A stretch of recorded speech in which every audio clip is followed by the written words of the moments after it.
रतनपुर गांव के बस अड्डे पर एक बस एक आदमी को उतारकर आगे बढ़ती है। वो सूरज था, जिसका शहर से रतनपुर गांव में तबादला हुआ था।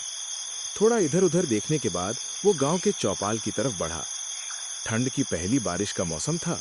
सूरज चौपाल के पास आता है, जहां गांव के रामलाल काका और कुछ गांव वाले बैठे थे। काका, मैं सूरज मेहरा, नया डाक कर्मचारी, शहर से तबादला हुआ है। ठंड की बारिशों के मौसम में सरकार ने यहाँ भेज दिया। यहाँ के डाक खाने का कर्मचारी दफ्तर में ही है या घर चला गया? अच्छा, तो तुम हो न्याय कर्मचारी। बाबू, यहाँ दफ्तर में इतनी रात तक कोई नहीं रुकता। वो भी ठंड के बारिश के मौसम में तो दफ्तर शाम 4 बजे ही बंद कर दिया जाता है। क्यों भला, ऐसा क्यों? सरकार हमें 4 बजे दफ्तर बंद करने की तनख्वाह नहीं देती, इसीलिए शायद मेरा तबादला यहाँ किया गया है। वो यहाँ ठीक से काम नहीं कर रहा होगा। बाबू, मैं तो यही कहता हूँ कि आप भी इतनी देर रात तक काम मत करना। और हाँ, इस मौसम में सारी चिट्ठियाँ मत देखना, खासकर वो चिट्ठियाँ जिन पर पता ना लिखा गया हो। अरे चिट्ठी तो चिट्ठी है काका, डाक बांटना मेरा काम है। कोई भूत प्रेत थोड़े ही मिलेंगे। ठंड तो शहर में भी होती है, तो यहाँ की ठंड से या बारिश से क्या डरना।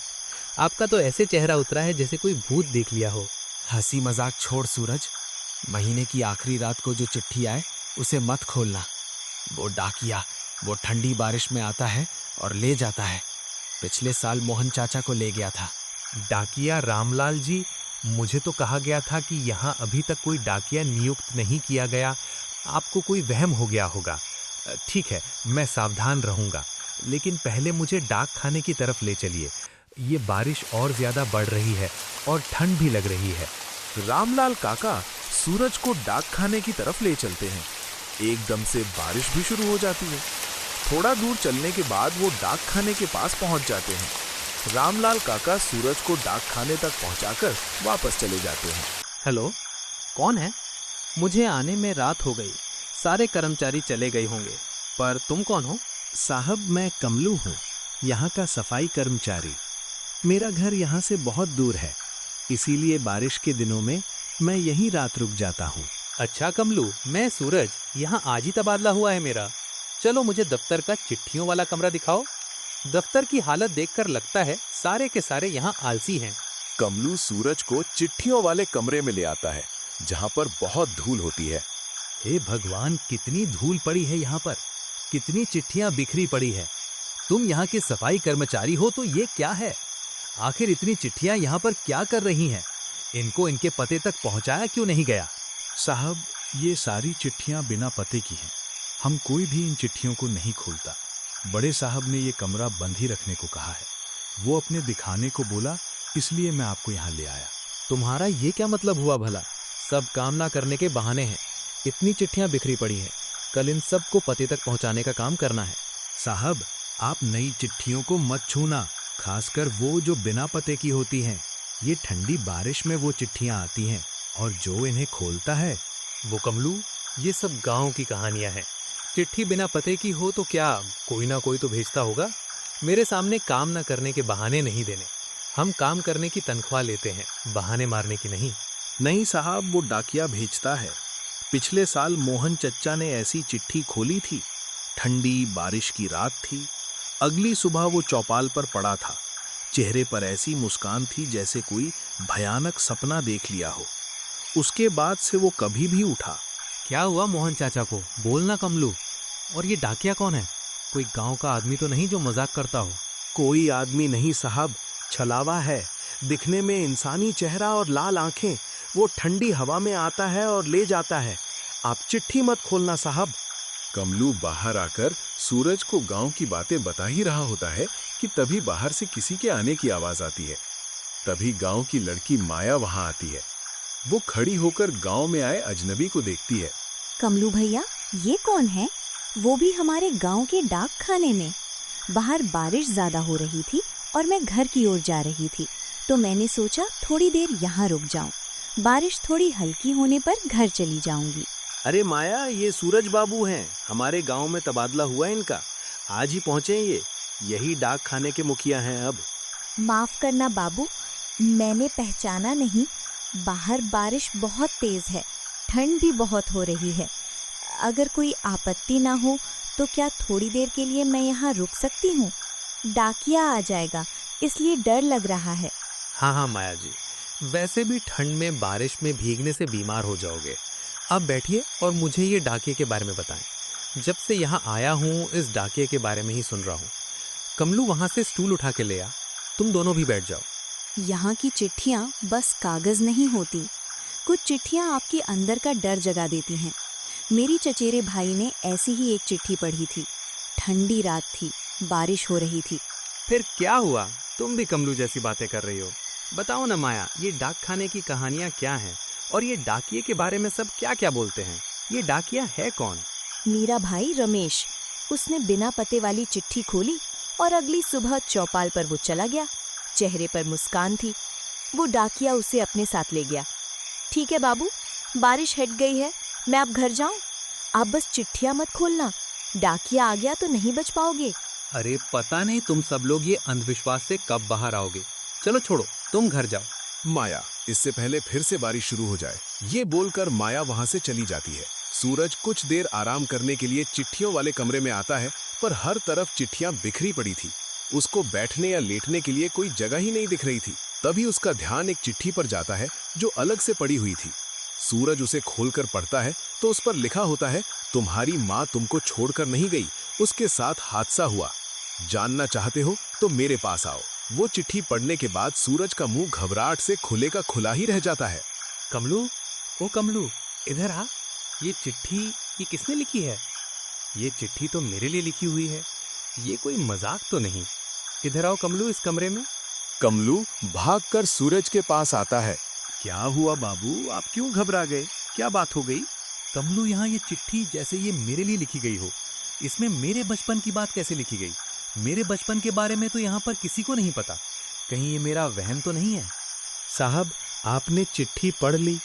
मैंने आपको मना किया था कि ये चिट्ठियों को मत पढ़ना। अब हो गया। डाकिया आएगा, वो आपके डर को जानता है। ठंडी हवा में उसकी मुस्कान दिखेगी। मेरा डर ये उसको कैसे पता चला? मैं तो इस गांव में पहली बार आया हूँ। मेरे बारे में उसको कैसे पता? अब मैं क्या करूँ? इसका कोई समाधान है? बताओ कमलू, मुझे अब क्या करना चाहिए? साहब, इसका समाधान तो रामलाल काका ही बता सकते हैं। हमें उनके घर जाना होगा। वही हैं जो इसका रहस्य जानते हैं। हमें ज्यादा देर नहीं करनी चाहिए, वहां उनके पास जाकर करनी चाहिए। वो दोनों वहां से निकलकर रामलाल काका के पास जाते हैं। रामलाल काका, काका दरवाजा खोलो, मैं कमलू। काका जल्दी आइए, दरवाजा खोलिए, मुसीबत आन पड़ी है। अरे हाँ कमलू, बोलो भाई, क्या बात हुई? कौन सी मुसीबत आ पड़ी जो इतनी रात को, वो भी इस मूसलाधार बरसात में यहाँ चले आए? सब ठीक ठाक तो है ना? चेहरा तो बड़ा घबराया सा लग रहा है तुम्हारा। काका, वो बात ये है कि सूरज बाबू ने चिट्ठी पढ़ ली और उस चिट्ठी में उनके बारे में लिखा है। अब क्या करें काका? तुमने वो बिना पते वाली चिट्ठी क्यों पढ़ ली रे? मैंने साफ मना किया था तुझे उस पर हाथ तक मत लगाना। अब तूने बला को खुद बुला लिया है। सुना है जब कोई ऐसी चिट्ठी पढ़ लेता है तो रात में डाकिया खुद आता है और उसे अपने साथ ले जाता है। काका, मुझे तो ये समझ नहीं आ रहा कि मेरा अतीत जो यहाँ किसी को नहीं पता, मेरी माँ के बारे में उसको कैसे पता चला? और मैं तो आज ही इस गांव में आया, मेरे लिए चिट्ठी कहाँ से आ गई? तू भले ही उसके लिए अनजान हो, पर वो डाकिया तेरे अतीत को अच्छी तरह जानता है। तेरी जो छुपी हुई गलतियां और डर हैं, वो सब उसके रिकॉर्ड में दर्ज है। और जब वो तेरे डर को पहचान लेता है तो वही डर उसे और भी ताकतवर बना देता है। अगर उसने तुझे निशाना बना लिया तो यहाँ से बचकर निकलना इतना आसान नहीं रहेगा। अब आप ही बताइए काका, मैं क्या करूं? क्या अब डाकिया मुझे भी ले जाएगा? क्या मेरे साथ भी अब वही होगा जो सबके साथ हुआ? तेरे लिए एक रास्ता बचा है। तू पीपल के पेड़ के नीचे बैठकर ठंडी बरसात में उसका इंतजार करेगा। वहीं उसे माफी और मुक्ति दिलाने की तैयारी करेगा। अपनी हिम्मत और सच्चाई से अगर तू सच्चाई से उसकी आत्मा को शांत करवा दिया तो वही इस गांव को भी माफ कर देगा, वरना ये सिलसिला कभी खत्म नहीं होगा। और वही डाकिया फिर लौट कर आया। वो ठंडी बरसात में पुराने पीपल के पेड़ के नीचे चुपचाप बैठा डाकिये का इंतजार कर रहा था। चारों ओर सन्नाटा था। बस दूर कहीं कुत्तों के भौंकने की आवाजें रात को और गहरी बना रही थीं। तभी कीचड़ भरे रास्ते पर किसी के धीरे धीरे चलते कदमों की आहट सुनाई दी। कौन है? कौन है वहां पर? मैं तुमसे डरने वाला नहीं हूं। सामने आओ मेरे, जो कोई भी है। मेरे अतीत के बारे में लिखोगे तो तुमको क्या लगा मैं डर जाऊंगा? मैं तुमसे नहीं डरता। हिम्मत है तो सामने आओ। दिल की धड़कन तेज हो गई। उसने मुड़कर देखा, वही डाकिया अपनी साइकिल के साथ बिल्कुल उसके पीछे खड़ा था। उसे सामने खड़ा देखकर वो एकदम सहम गया। दिल जोर जोर से धड़कने लगा। बारिश और ठंडी हवा में डर और गहरा हो गया। मगर उसने गहरी सांस ली। मन ही मन बोला, अब डर से नहीं, हिम्मत से काम लेना होगा। कौन हो तुम? मेरे बारे में कैसे जानते हो? ये गांव वालों को तुमने क्यों डरा कर रखा है? आखिरकार तुम्हारा मकसद क्या है? मैं हरिया हूँ, यहाँ का डाकिया। मैं किसी को नहीं छोड़ूंगा।